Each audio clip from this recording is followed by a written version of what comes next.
Hello दोस्तों। जितने भी दोस्त सीटेट का तैयारी करते हैं वो मार्केट जाइएगा और भारती भवन का टेक्स्ट बुक लेके आ जाइएगा। CTET paper 1, CTET paper 2, Bharati Bhawan का बुक लेके आइएगा। अगर आप सोशल साइंस के टीचर हैं, आर्ट्स विषय से अगर बीए किए होंगे तो सोशल साइंस का लीजिएगा। भारती भवन का बुक ले आइएगा मार्केट से। PYQ दोस्तों, उसमें सीटेट का क्वेश्चन रहता है दोस्तों। हम दोस्तों पढ़ाएंगे आप लोगों को CDP पेडागोजी का दोस्तों ये क्लास है दोस्तों। वैसे हम सभी विषय पढ़ाते हैं दोस्तों। आप लोग टेस्ट ज़रूर लगाइए, मार्केट से बुक लेके आइएगा दोस्तों, और टेस्ट क्वेश्चन का दोस्तों ज़रूर लगाइएगा सीटेट के लिए। तो दोस्तों ये सीटेट CDP पेडागोजी का क्लास है, लेकिन आप लोग टेस्ट ज़रूर लगाइएगा।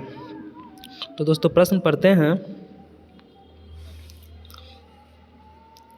निम्नलिखित में से कौन सी रणनीति कक्षा में व्यक्तिगत मतभेदों को पूरा करने के लिए प्रभावी नहीं है? क्वेश्चन निगेटिव है दोस्तों।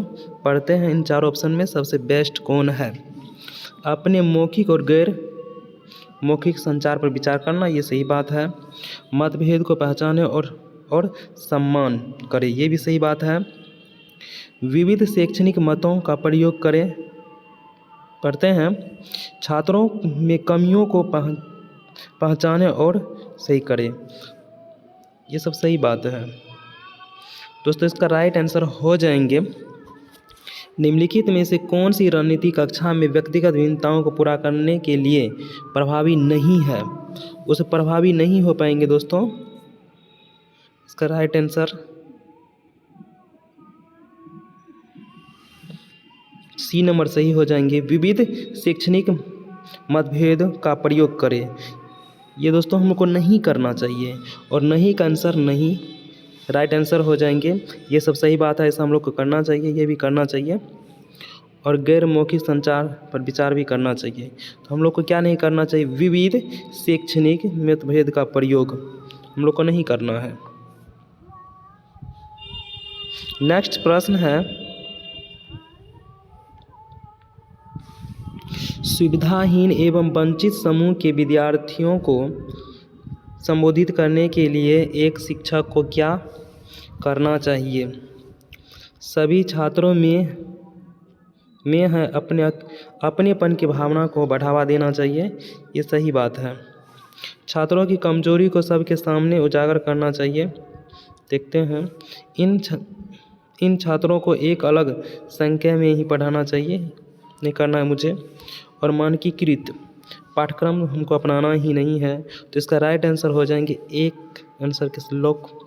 सभी छात्रों में अपनेपन की भावना को बढ़ावा देना चाहिए, ये सही आंसर हो जाएंगे इसके अनुसार। नेक्स्ट प्रश्न पढ़ते हैं, क्योंकि दोस्तों इस मानकीकृत इसलिए ऑप्शन गलत है। इसमें बच्चे को अलग कर रहे हैं, बच्चे को एक साथ सीटेट कहते हैं सभी बच्चे को एक साथ पढ़ाइए, लेकिन इसमें बच्चे को अलग कर रहे हैं, इसलिए ऑप्शन गलत हो जाएंगे। और छात्रों की कमजोरी को सबके सामने उजागर करना चाहिए, इसलिए इसमें बेस्ट अगर खोजिएगा तो 1 नंबर है बेस्ट। सभी छात्रों में अपनेपन की भावना को बढ़ावा देना चाहिए, ताकि बच्चा ये नहीं सोचेंगे कि हाँ हम सुविधा वंचित हैं, हम नहीं पढ़ सकते हैं, ताकि बच्चा ऐसा नहीं सोचे।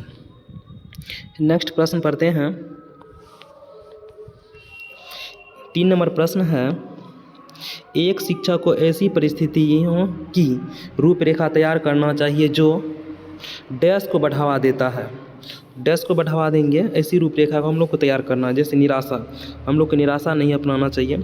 और कन्वर्जेंट थिंकिंग वह होता है, मान लीजिए समस्या एक है, उसका उत्तर जब एक होगा उसी को कहते हैं कन्वर्जेंट थिंकिंग। जैसे बिहार की राजधानी कहाँ है? पटना। समस्या एक है, उसका उत्तर एक होंगे तो बच्चा में इसमें क्रिएटिविटी नहीं आ पाएंगे, इसलिए हमको ये प्रश्न नहीं पूछेंगे बच्चे से। बच्चे में पूछेंगे अभिसारी चिंतन, डाइवर्जेंट थिंकिंग। डाइवर्जेंट थिंकिंग का अर्थ होता है कि समस्या एक है होता है और उसका प्रश्न बहुत सारे होते हैं। जैसे बिहार की विशेषता के बारे में जब पूछा जाता है, उसका बहुत सारी विशेषता है। जैसे गौतम बुद्ध बिहार से संबंधित है, जैन धर्म बिहार से संबंधित है, बिहार में 38 जिले हैं, बिहार में गंगा बहती है, यानी कि बहुत सारे बोल सकते हैं। और मात्र रटन, और जहाँ रटना आ जाएंगे दोस्तों, ये ऑप्शन कभी सीटेट में सही हो ही नहीं पाते हैं दोस्तों। रटना इसको का निगेटिव वर्ड है, ये भी निगेटिव वर्ड है। और निराशा, बच्चे की निराशा कभी करना ही नहीं है, इसलिए सी नंबर राइट आंसर हो जाएंगे। नेक्स्ट प्रश्न है, छात्रों में भय का भाव। छात्रों में भय का भाव 4 नंबर प्रश्न है। अधिगम में काफ़ी सुधार करता है। अगर बच्चा भय के साथ पढ़ेगा तो क्या वह अधिगम में सुधार कर पाएगा? बिल्कुल नहीं। अधिगम के लिए यह हानिकारक है। क्या है? भय है, तो भय के डर से बच्चा कुछ पूछ भी नहीं पाएंगे टीचर से, इसलिए अधिगम के लिए आवश्यक है भय? नहीं। अगर बच्चे भय में रहेंगे तो कुछ भी नहीं पूछेंगे। अधिगम पर कोई प्रभाव नहीं पड़ता है? बिल्कुल प्रभाव डालता है, कि जब बच्चा भय में रहेंगे तो बच्चा कुछ पूछेंगे ही नहीं। तो इसका 2 नंबर राइट आंसर हो जाएंगे। नेक्स्ट प्रश्न है, ये दोस्तों 4 ऑप्शन है। इस 4 ऑप्शन में जो ऑप्शन बेस्ट होगा दोस्तों वही सीटेट सही मानते हैं। तो पढ़ते हैं, विकास का वह कौन सा क्षेत्र जो स्व नियमन, प्रदर्शन, भावनाओं को समझने और दर्शन से संबंधित पहलू की बात करता है? देखिए, मोटर है, ये गति से संबंधित होता है, ये विकास के अंतर्गत आते हैं। ये शारीरिक है, नैतिक है। इसका राइट आंसर हो जाएंगे, यहाँ देखिए भावना लिखा हुआ है दोस्तों। भावना किससे संबंधित है? मन से।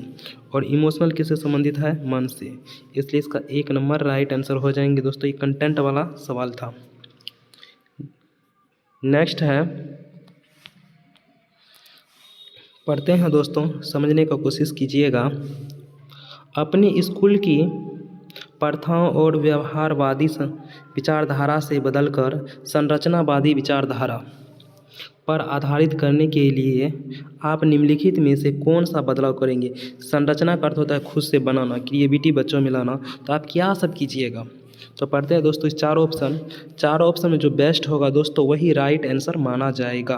तो पढ़ते हैं, लचीले पाठ्यक्रम की बजाय मानकीकृत पाठ्यक्रम अपनाना चाहिए। मानकीकृत मैंने सभी बच्चा को एक समान समझना चाहिए, तो हम लोग को नहीं, सही ऑप्शन गलत हो जाएंगे। अध्यापक केंद्रित शिक्षा शास्त्र के बजाय परीक्षा केंद्रित। दोस्तों जहाँ पे परीक्षा आ जाएंगे ऑप्शन को काट दीजिएगा, हम परीक्षा के लिए नहीं पढ़ाते हैं। नेक्स्ट प्रश्न है, संरचना आकलन के बजाय योगात्मक आकलन। योगात्मक आकलन को दोस्तों गलत माना गया है। क्यों मानते हैं गलत? क्योंकि योगात्मक आकलन बच्चे को ग्रेड देते हैं, अंक देते हैं, मार्क देते हैं, बच्चे को बांटते हैं फर्स्ट, सेकेंड, थर्ड में, इसलिए योगात्मक आकलन गलत माने जाते हैं। इसका राइट आंसर 4 नंबर सही हो जाएंगे।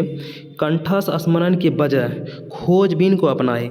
बताए खोजबीन करके बच्चे को सिखाइए, अन्वेषण विधि से बच्चे को सिखाइए खोजबीन करके। तो बच्चा जब खोजबीन करके सीखेंगे तो बच्चा क्या होगा? समझ पर आधारित होगा, और इसलिए 4 नंबर राइट आंसर हो जाएंगे। दोस्तों मुझे आशा है कि आप लोग समझ गए होंगे।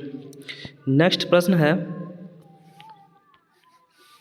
राष्ट्रीय शिक्षा नीति 2020 पूरे देश के लिए प्राथमिक स्तर पर किस भाषा को निर्देश के माध्यम से प्रस्तावित करती है? देखिए, हिंदी भाषा नहीं होंगे, अंग्रेजी भाषा बिल्कुल नहीं होंगे, संस्कृत भाषा बिल्कुल नहीं। बच्चे जो है सबसे पहले वो मातृभाषा में ही बच्चे को हम पढ़ाएंगे, घर की भाषा में बच्चे पढ़ाएंगे, ताकि वह सीखेंगे और बच्चे अपने मन में जो बात है बच्चे वह टीचर से व्यक्त कर पाएंगे। जब बच्चे 1 to 5 में हैं उसको सिर्फ मातृभाषा में ही पढ़ाइएगा, घर के भाषा में ही बच्चे को पढ़ाइएगा, ताकि वो अपना भावनाओं को व्यक्त कर पाएंगे बच्चे। नेक्स्ट प्रश्न है, डिसलेक्सिया मुख्य रूप से किस कठिनाई से जुड़ा? डिसलेक्सिया जो है पढ़ने के कठिनाई से जुड़ा हुआ है। जिस बच्चे को डिसलेक्सिया कठिनाई है वो बच्चे पढ़ लिख नहीं पाते हैं, और जो बच्चा पढ़ नहीं पाएंगे तो वो बच्चा लिख भी नहीं पाएंगे। इसका राइट आंसर 1 नंबर के साथ लॉक हो जाएंगे। नेक्स्ट प्रश्न है, सार्थक सीखने के लिए निम्नलिखित में से क्या महत्वपूर्ण है? कक्षा में प्रतिस्पर्धा संस्कृति का विकास। प्रतिस्पर्धा संस्कृति मुझे कक्षा में नहीं चाहिए, कंसेप्ट पे ध्यान देना है। जानकारी को पृथक खंडों में प्रस्तुत करना चाहिए, बिल्कुल नहीं, हमको पृथक जानकारी को नहीं करना है, उसको खंडों में। ऐसा उदाहरण देना चाहिए जो विद्यार्थी के सामाजिक संदर्भ से संबंधित नहीं हो, इसको पढ़िएगा। यहाँ तक सही है दोस्तों, लेकिन यहाँ गलत हो क्या गया दोस्तों, पूरा पढ़िएगा, इसलिए यहाँ ऑप्शन गलत है। इसका राइट आंसर 2 नंबर सही हो जाए, बच्चों की विचार और अनुभव को जगह देना चाहिए। इसका राइट आंसर 2 नंबर सही हो जाएंगे दोस्तों। अगर दोस्तों वीडियो अच्छा लगता है तो लाइक करिएगा, सब्सक्राइब करके मुझे सपोर्ट कर दीजिएगा दोस्तों। मुझे अभी सपोर्ट की ज़रूरत है, इसलिए कहते हैं। नेक्स्ट प्रश्न है, विद्यार्थियों में समालोचनात्मक चिंतन को बढ़ावा देने के लिए एक अध्यापिका को ऐसा अधिगम माहौल बनाना चाहिए जो, पढ़ते हैं 4 ऑप्शन है दोस्तों, इसमें जो 4 ऑप्शन सबसे बेस्ट होगा वही आंसर सही माना जाएगा। कंठस्थ स्मरण को प्रयोगकारी से ज़्यादा अधिमानित किया जाना चाहिए दोस्तों, ये ऑप्शन गलत है। प्रश्न पूछने की प्रवृत्ति को नकारात्मक रूप से पुनर्वलित करना चाहिए, भी ऑप्शन दोस्तों गलत है। पढ़ते हैं, अभिसारी चिंतन को बढ़ावा, बिल्कुल नहीं, अभिसारी चिंतन को बढ़ावा नहीं देना चाहिए, क्योंकि अभिसारी चिंतन में एक ही समस्या होता है। जैसे बिहार की राजधानी कहाँ है तो पटना, एक ही समस्या है ना, वही पूछ देंगे। और बिहार में की समस्या की, बिहार के समस्या के बारे में बताइए, तो समस्या बहुत सारे कारण हो सकता है, तो ये अभिसारी प्रश्न हुआ। जिसका एक समस्या है एक समाधान है, वो अभिसारी प्रश्न हुआ। तो मुझे बच्चों में अपसारी प्रश्न का विकास करना है, अपसारी प्रश्न। इसका राइट आंसर 1 नंबर के साथ लॉक हो जाएंगे, विद्यार्थियों में संभाव्य परिकल्पनाएं निरूपित कर सके। इसका 1 नंबर के साथ आंसर लॉक हो जाएंगे दोस्तों। नेक्स्ट प्रश्न पढ़ते हैं। नेक्स्ट प्रश्न है, आप अपनी विद्यार्थियों को कुछ जानकारी याद करवाना चाहते हैं इस उद्देश्य से कि इसलिए आप किस युक्ति से बचना चाहेंगे। नेगेटिव क्वेश्चन है दोस्तों, इनको याद रखिएगा। नेगेटिव दोस्तों सबसे पहले घेर लीजिएगा। 4 ऑप्शन है दोस्तों, इस चारों ऑप्शन में जो बेस्ट होगा वही राइट आंसर हो जाएंगे। तो पढ़ते हैं, आप उन्हें निष्क्रिय रूप से कई बार दोहराने के लिए कहेंगे, बिल्कुल गलत बात है। बच्चे को दोहराने के लिए नहीं बोलेंगे, बच्चे के लिए खोजबीन करके सीखो। बच्चा क्रिएटिविटी के माध्यम से सीखते हैं। नेक्स्ट प्रश्न है, उनके पूर्व ज्ञान संबंधित करेंगे, ये सही बात है, ऐसा हमको करना चाहिए। ज्ञान को वास्तविक जीवन की समस्या में लागू करने के लिए अवसर देना चाहिए, ये सब भी हम करेंगे। उस अवधारणा हेतु उदाहरण और गैर उदाहरण प्रस्तुत करेंगे, बिल्कुल सही बात है।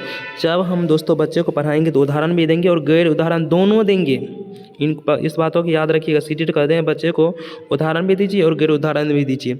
ये गलत ऑप्शन है ना दोस्तों, तो गलत का भाई गलत ही होगा ना, जहाँ बचना चाहिए। तो यही हमको नहीं करना है, दोहराने के लिए नहीं करना, बच्चे को निष्क्रिय कभी नहीं रहना। टीचर के साथ बच्चे भी सक्रिय होना चाहिए। 1 नंबर राइट आंसर हो जाएंगे दोस्तों। नेक्स्ट प्रश्न पढ़ते हैं,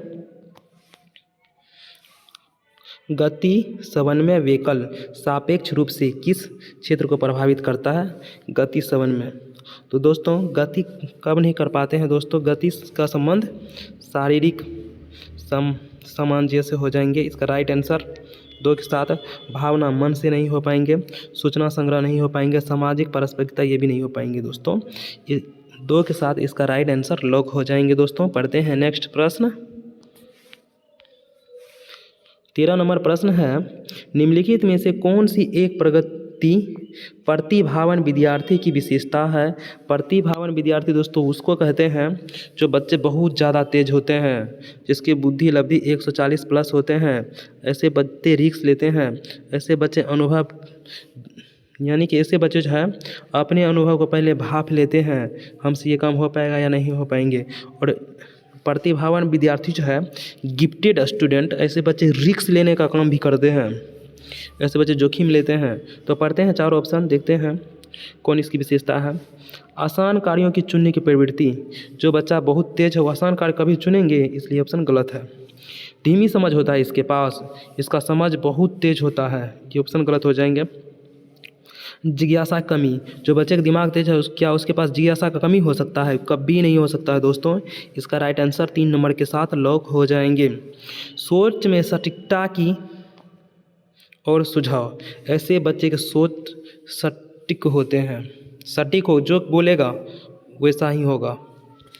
तो इसका राइट आंसर 3 नंबर के साथ लॉक हो जाएंगे। नेक्स्ट प्रश्न पढ़ते हैं, 14 नंबर प्रश्न है दोस्तों, विद्यार्थी की अधिगम में संलग्नता को बढ़ावा देने हेतु निम्नलिखित में से किसे महत्व नहीं देना चाहिए।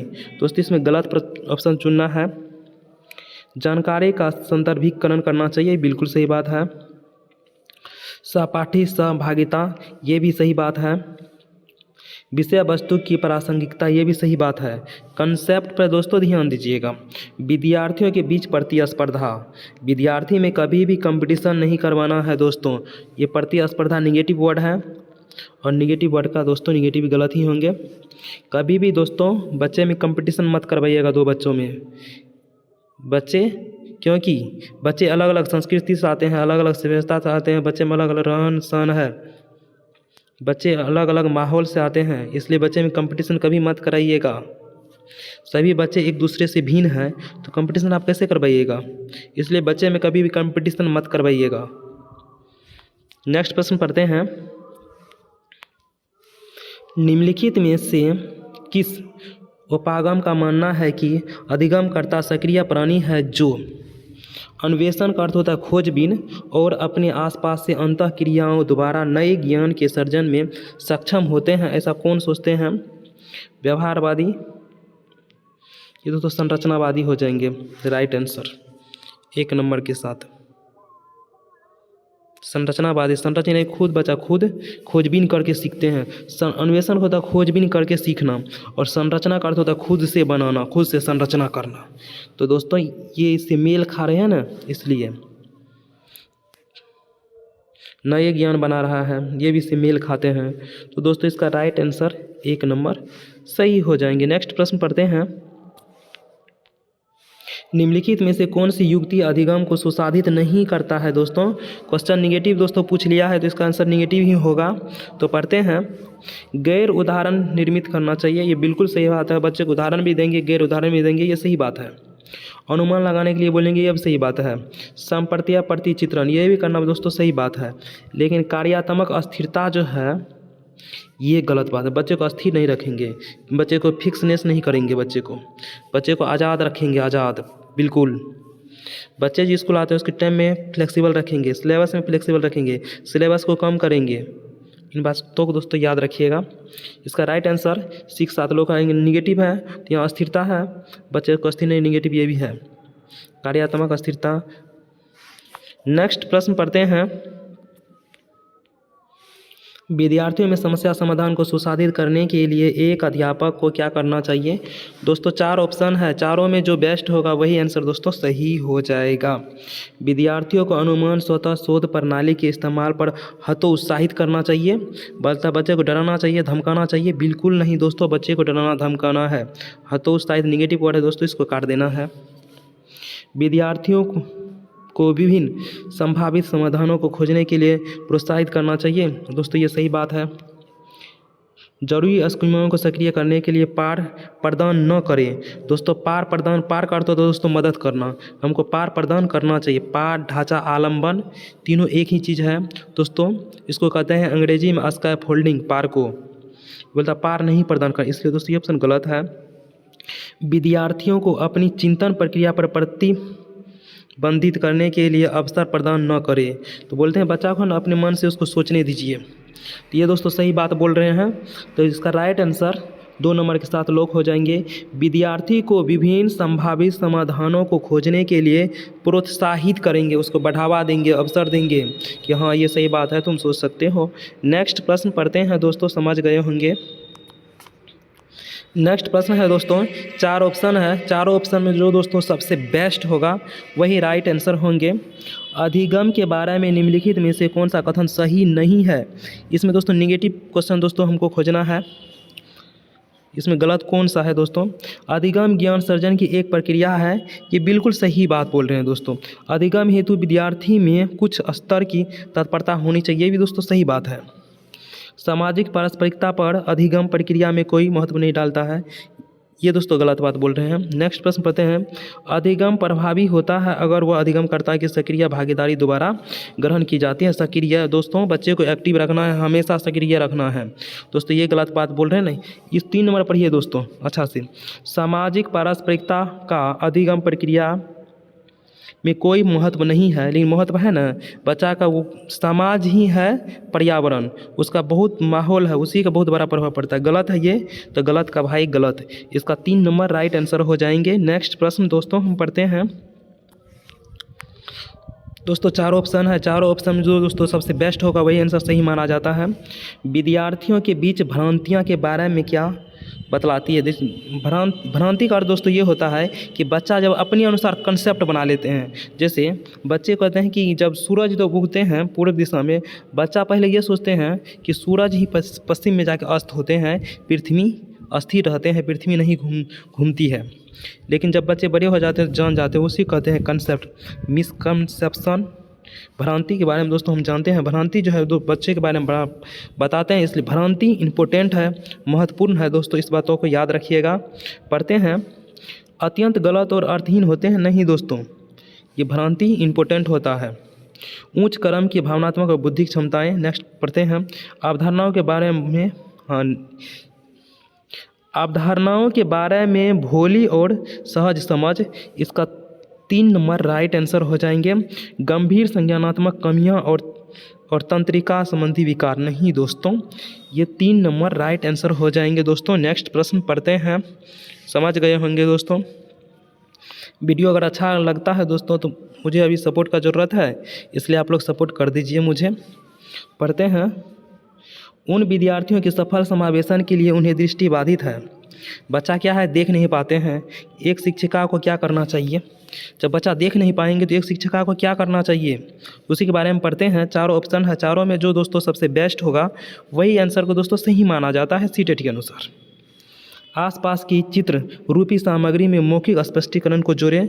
मौखिक का अर्थ होता है दोस्तों सुनना। ये सही बात बोल रही है, शिक्षिका सही बात बोल रहे हैं, ऐसा करना चाहिए, बिल्कुल सही है।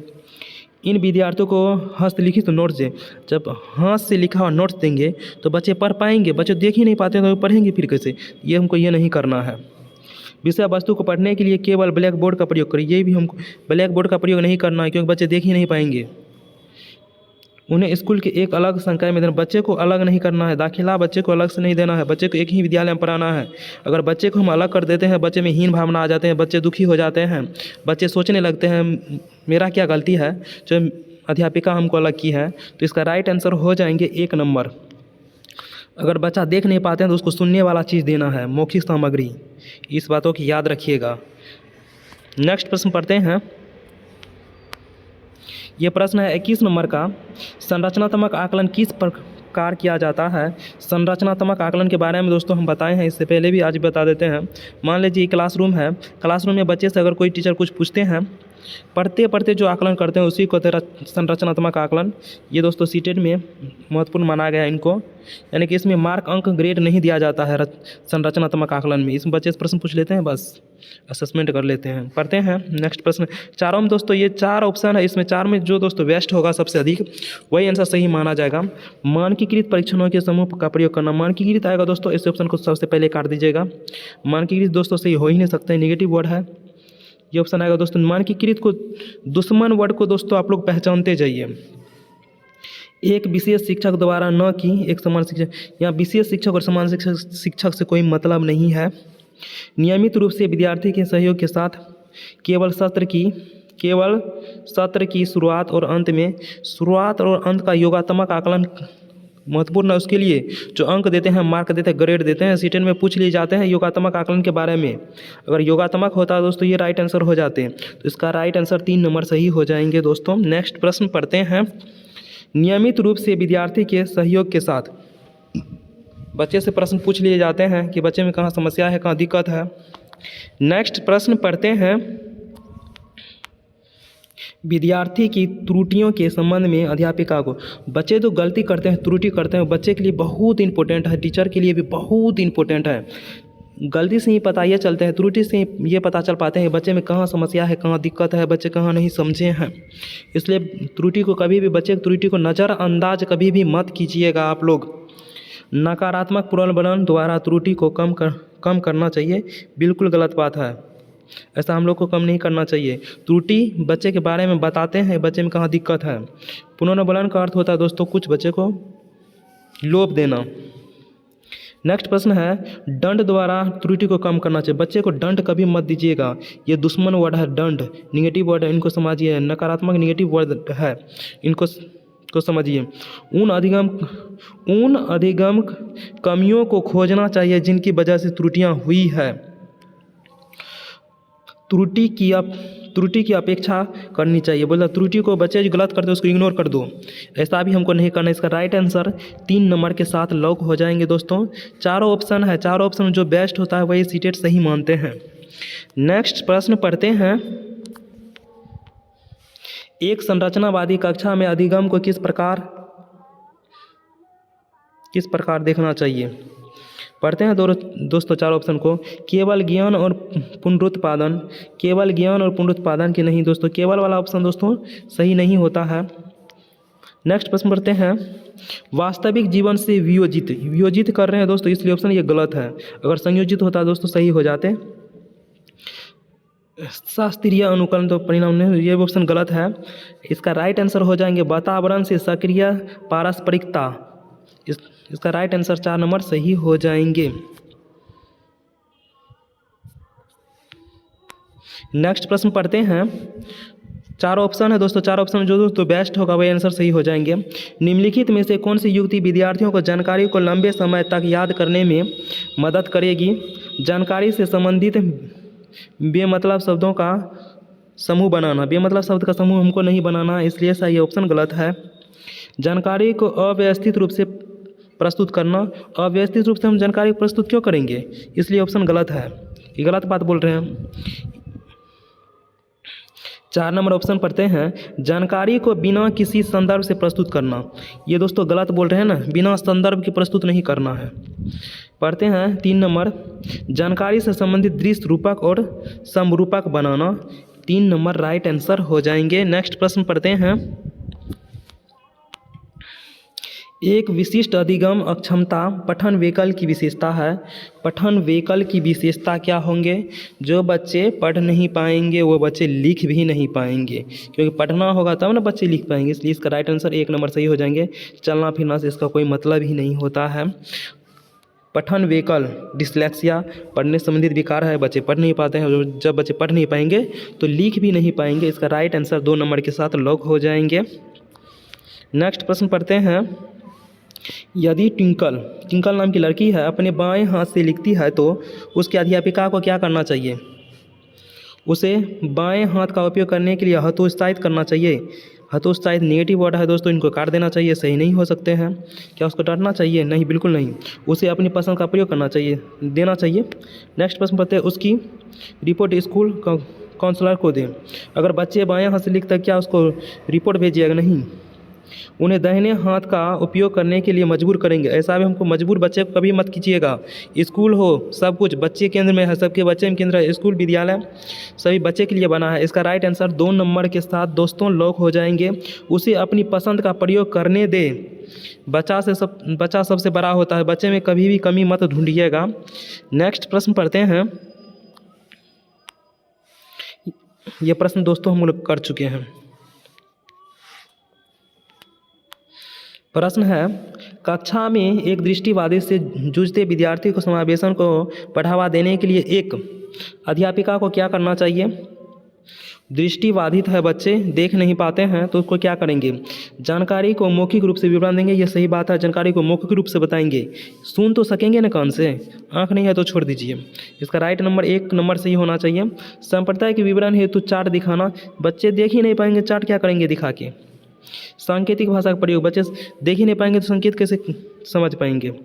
उनकी तरफ बार बार देखना, देखने से क्या फ़ायदा है, बच्चे देख ही नहीं पाएंगे तो। इसका राइट नंबर 1 नंबर के साथ लॉक हो जाएंगे दोस्तों। नेक्स्ट प्रश्न है, एक विद्यार्थी जो अधिगम असहायता महसूस कर रहा है वह सीखने में मदद उत्साह दिखाना। एक विद्यार्थी जो अधिगम असहायता महसूस कर रहा है उसके बारे में दोस्तों हम लोग जानेंगे। महारत उन्मुख क्लास पर ध्यान देना। इसका राइट नंबर दोस्तों सही कर रहा है वह है, क्या है दोस्तों, शैक्षणिक गतिविधियों से अलगाव रहेगा इससे बच्चे। इसका ये सब दोस्तों नहीं कर पाएंगे। राइट 4 नंबर राइट आंसर हो जाएंगे। नेक्स्ट प्रश्न पढ़ते हैं, निम्नलिखित में से कौन सी शैक्षणिक गतिविधियाँ शिक्षण अधिगम प्रक्रिया में सकारात्मक योगदान नहीं देता? निगेटिव क्वेश्चन दोस्तों हमको ढूंढना है। तो परीक्षा केंद्रित कठोर शिक्षण रणनीतियाँ, ये दोस्तों निगेटिव है, यही सही हो जाएंगे। पाठचर्या नियोजित के नवाचार, ये सही बात है। छात्रों के लिए अनुभवात्मक, ये भी सही बात है।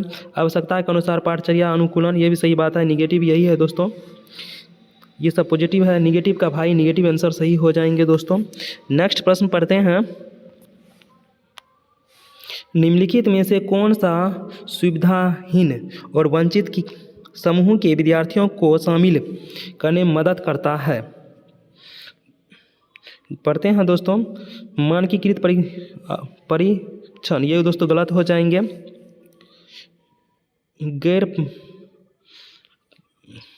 पढ़ते हैं गैर प्रासंगिक पाठ्यक्रम, ये दोस्तों सही हो जाएंगे। पढ़ते हैं प्रमुख समूह की ओर केंद्रित शिक्षा शास्त्र, दोस्तों ये भी नहीं हमको दोस्तों। इसका राइट आंसर विविधता को मत देना, इसका राइट आंसर 1 नंबर सही हो जाएंगे दोस्तों।